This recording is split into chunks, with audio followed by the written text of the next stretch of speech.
So here's the cage I was talking about. Down on the bottom we have kind of like an outdoor rug that is like for your doorstep or something. I just cut it down enough to where it'd fit perfectly in here and still allow the doors to close. And this is of course all the seed that they've just dropped down, all the shells and stuff, and I usually leave that in because it helps soak stuff up.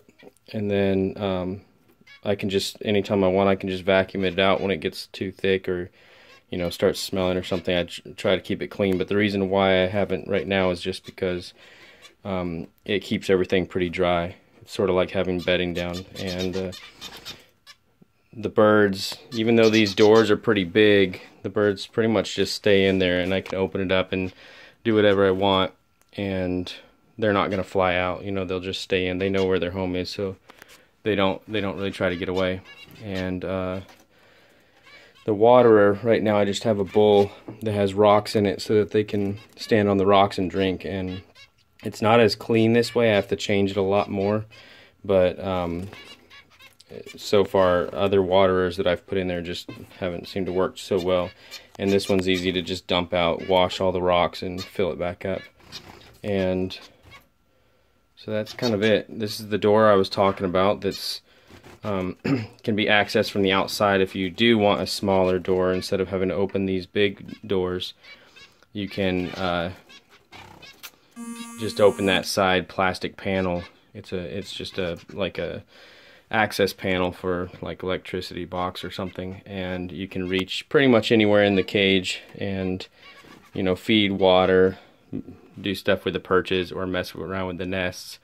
And I don't usually use it just because I thought the birds would be a lot more nervous and try and fly out every time I open this big door. But really, I have two pair in here of these zebra finches, and they've pretty much never really tried to get out. I could leave the door open for an hour if I wanted to, and they would just stay in there. So it's never been a problem for me. But just in case I had any other type of bird or different type of animal in here, at least I have the access door. And these are the nests that I got, and I like these. They're like canary nest baskets, I think, but I love it for them because I have these long pine needles that, let's see if we can get close up, these long pine needles that they will gather and build their nest, and then they can build a roof with a hole. Let's zoom in right, well, you can't really see it, but there's a hole right there for them to get in. So I like it because it's more like wild birds, you know, they're just making nests. And right now I have two pairs in here, and this nest right here has 5 babies in it, and this nest right here has 4 babies in it, and the other ones are just like backup nests that they've built so that they can lay eggs as soon as the babies are out. But in this case, they've already both had a clutch, and so after the babies get out of these nests, then I'm gonna take the nests out, clean them, and take all the nesting material out and let them kind of start all over, and it gives them a break, and they're not just constantly having babies. And it'll take, you know, another week or so for them to build the nest back and get all ready, and so it'll just give them a break, and then I don't have so many babies coming out too. So anyway, this is